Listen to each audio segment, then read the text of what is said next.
supernatural dimension, a world beyond the one we know. Is there life after death? Do angels exist? Can our dreams contain messages from heaven? Can we tap into ancient secrets of the supernatural? Are healing miracles real? Sid Roth has spent over 35 years researching the strange world of the supernatural. Join Sid for this edition of It's Supernatural.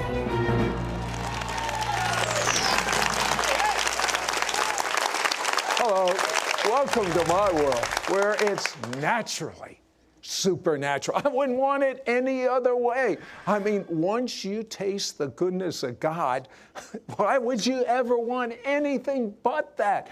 Everything else is so far distant. You know, my guest has found on the U.S. $1 bill some mysterious things that most people, they look at and they just ignore.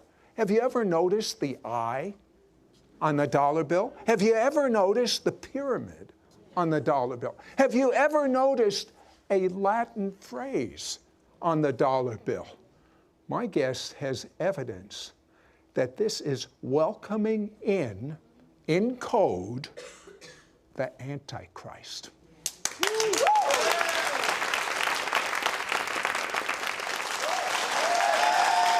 You know, my guest, Tom Horn, says something began in the year 2012 that will reach its apex in 2016. And he's going to talk about that. But tell me something I was not aware of, that the key founding fathers of our nation were not Christian, but were Masons. That's absolutely right, Sid.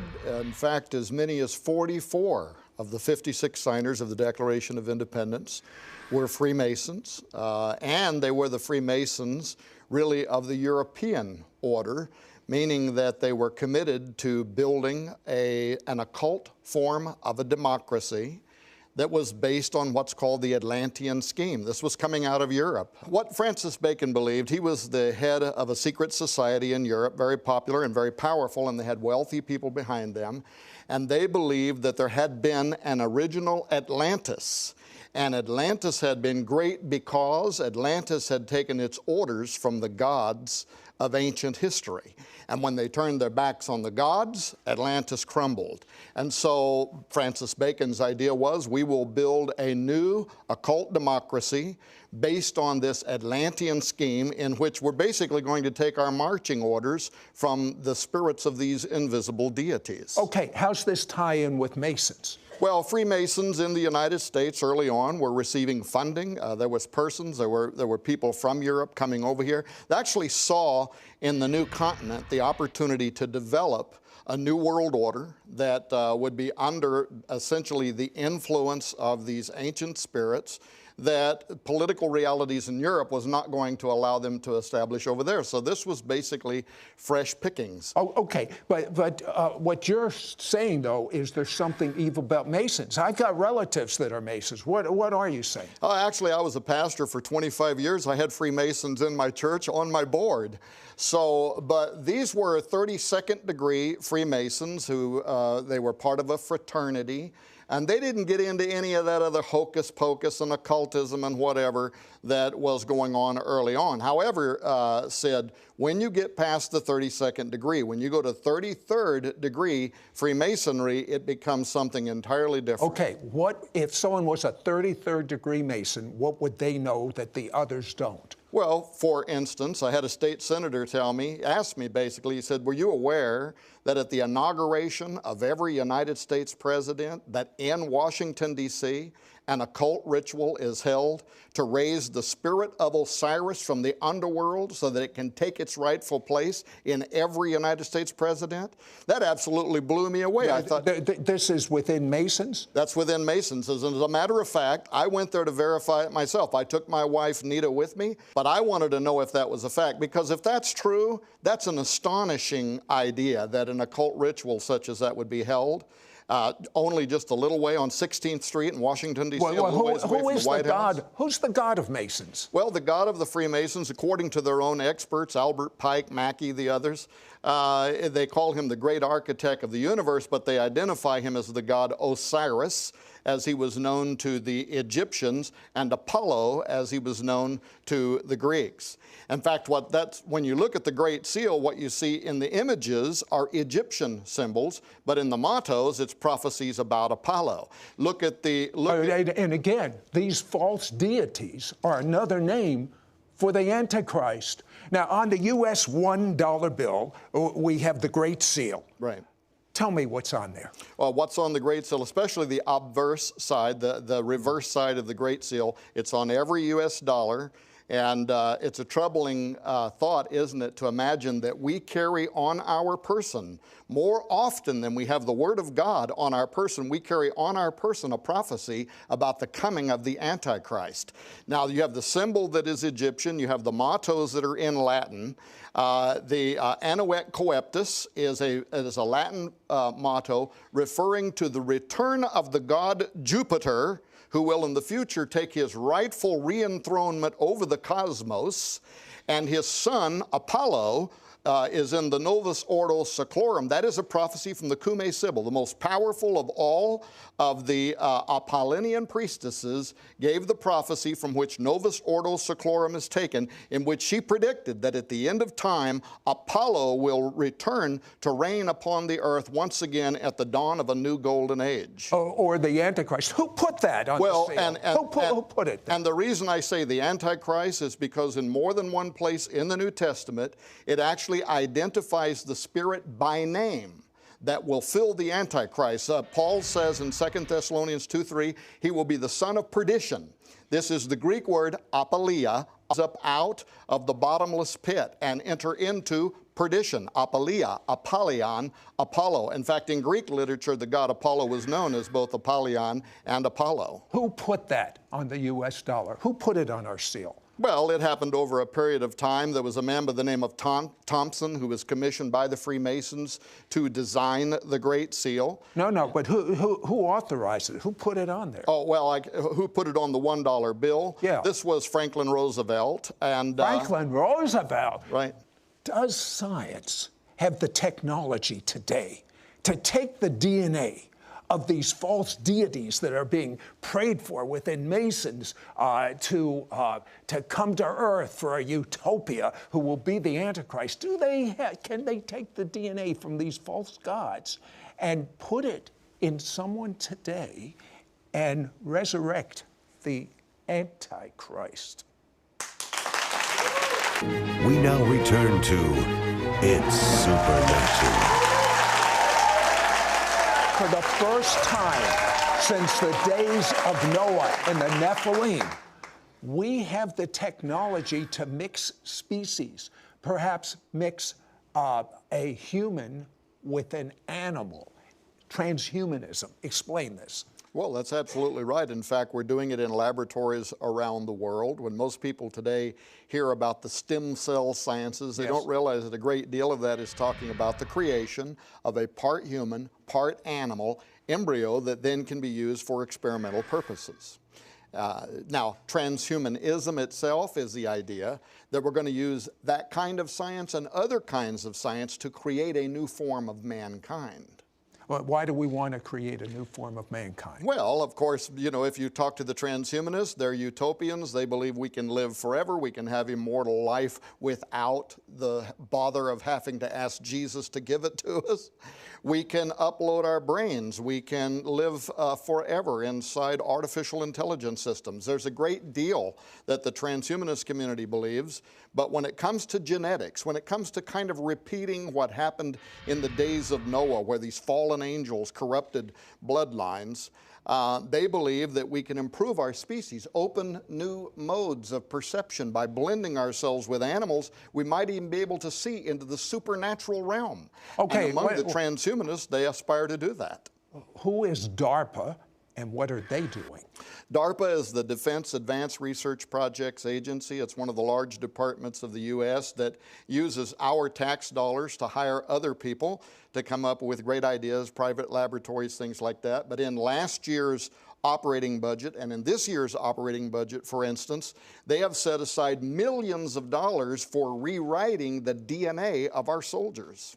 Why would they want to rewrite the DNA of our soldiers? Super soldier technology, and furthermore, they are being advised by some of the top think tanks in the world that our competitors, our enemies, are privately developing this technology right now, and that if we don't get ahead of it, in fact, the Jasons, which is one of the top scientific advisory panels in the world, told them that by the end of 2012, if we weren't secretly, privately ahead of the human enhancement revolution, we would fall irreparably behind and be dominated on the future battlefield. What about the mark of the beast? How does this tie in? Well, the mark of the beast, I think this could play in the form of like a living chip, a biochip. We are doing experimental payloads to carry vectors, as they're called, to work almost like a virus that could introduce a new genetic code to rewrite your genetic makeup. And some people believe that perhaps that's how the mark of the beast will alter humans so that they're no longer redeemable by literally going through their system and rewriting their genetic makeup. You're saying a lot. Who's funding this? Well, you are. No, not me. Yeah. How? Yeah, as a matter of fact, well, because there are departments in the U.S. government like the National Institute of Health. That's the largest one in the U.S. that doles out your money for health-related science and research. And right now, they are giving grants to universities that are actually developing the legalese, the language that will be used for extending, for instance, constitutional rights to human non-humans, to humans of the future whose genetic material has been altered sufficiently enough to no longer even be considered to be human. Well, what about the ethics of this? Will these people be considered humans? Will they be considered equal to us? Will they be able to vote? Or will they be like pets if they're half human and half animal? Well, I tell you, it really gets into some madness, but like the Brookings Institute right now is asking that question for you, and they're saying that, for instance, within 10 years, Brookings Institute, #1 policy think tank in the world that bends the ear of our lawmakers, has a new series called The Future of the Constitution, in which they're saying within 10 years, we will be creating genetically engineered homosexual communities, and that because their genetics are sufficiently different than ours, we have to create the legalese that will extend to them Bill of Rights and constitutional privileges. You know what he's saying? He's saying our tax dollars are funding this research that's going on right now. Well, wait till you find out that the Masonic plan is within the Washington Monument, the Capitol, the Vatican, and there's symbols and signs that allow spiritually this evil to flood in. Of course, they disguise it as good. We'll be right back after this. We'll be right back to It's Supernatural. Many viewers report testimonies of miracles, signs and wonders, and healings as a result of watching It's Supernatural. I was afraid of the supernatural until I started watching your TV program and since doing your mentoring study guide and DVD. Now the fear has gone, and I do believe I have received an impartation from God. If you've been touched through watching It's Supernatural, share your testimony at sidroth.org/praise. We now return to It's Supernatural. Well, Tom, how in the world did Washington, D.C. and the Vatican have these Masonic symbols and buildings, etc.? Where'd that come from? Well, again, it goes back to the influences of these early Freemasons who had an idea about how they wanted to build what we would call an occult democracy. For instance, you can go to the Library of Congress website and read an article called The Most Approved Plan. And this goes back to early America, where they were advertising for different architectural firms to submit their plan about how the capital city could be built. And after all the plans came in, our own government website says they were all rejected because Thomas Jefferson wanted a plan that would be based similar to the design in Rome, where you would have a dome facing an obelisk, and furthermore, he wanted it dedicated to all pagan gods. That's on our own government website, so that's exactly what this represents the sexual organs, say the Washington Monument, and you say the Capitol represents that. What does that mean in Masonic and occultic terms? Well, because the Freemasons, a great deal of their mysticism is based on ancient Egyptian magic. And this design, a dome, which is the ever-pregnant belly of Isis in their mythology, facing an obelisk, which is the erect manhood of the god Osiris, was a magic utility. This was designed in ancient Egypt for one purpose, and that was to raise from the underworld the spirit of Osiris so he could take his place in the Pharaoh, so that the country, Egypt, could have divine representation in their king. Well, that's exactly the template you have laid out in Washington, D.C. It's exactly the template you have at the Vatican. Why is it the same things in the Vatican? Same thing at the Vatican, where you have a dome facing an obelisk. As a matter of fact, the obelisk in St. Peter's Square was removed from the ancient city of Heliopolis, where it was built and dedicated to the god Osiris. And when they took it to the Vatican, and when Pope Sixtus had it put in the middle of the square there, he actually performed an exorcism on it, trying to expel the demon of Osiris from the obelisk. And again, this Osiris is the same, it's a code for Antichrist of the New Covenant. Well, it is the god Apollo to the Greeks. In fact, you see that marriage not only on the Great Seal. Look at the Statue of Liberty, who was built by Eiffel, the famous Eiffel Tower builder, that was built by French Freemasons. That's a cult too? Well, it is, according to its own literature, you can look it up and read it yourself. It was built to have the body of Isis, which was dedicated to Osiris, and the head of Apollo. So once again, it is the marriage of the Egyptian Osiris and the Greek god Apollo, which is one and the same, according to many ancient historians. Now, you say there's a Masonic significance even to 9/11. Well, we believe there is. And without getting bogged down, President George W. Bush, January 20, 2001, he steps up, he gives his inaugural, and twice he refers to the angel that rides in the whirlwind and directs this storm. Where'd that term come from? That is a Freemason, well, first of all, it's an occultic term. It refers to Metatron. There's various names for the angel in the whirlwind, but for years, in fact, for at least a decade before 9/11, occultists said that when it came time to initiate the New World Order, the code word would be the angel in the whirlwind. And if you go in, where I have been, into the house of the temple, the headquarters of the 33rd degree Freemasons, they have a dedicatory in there to George W. Bush for donating more than $1 million to help propagate Freemasonry in the United States. Yeah, and I voted for him, so I'm not picking on him. Well, you know, this is a very pervasive thing. This isn't just some random speculation.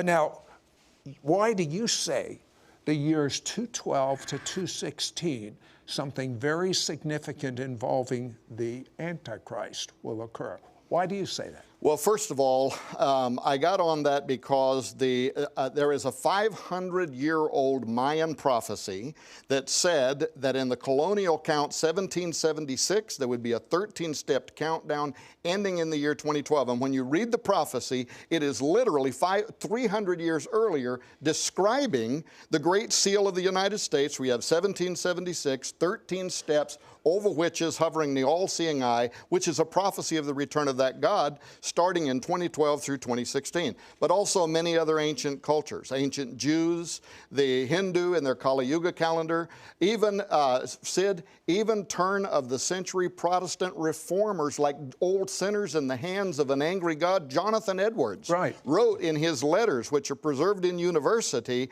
that he believed the Antichrist would appear between the years 2012 and 2016. We found that redundancy over and over, and the question became, what was motivating these people? By what inspiration were people for both hundreds of years and thousands of years persuaded that the end would begin in the year 2012 through the year 2016? Why did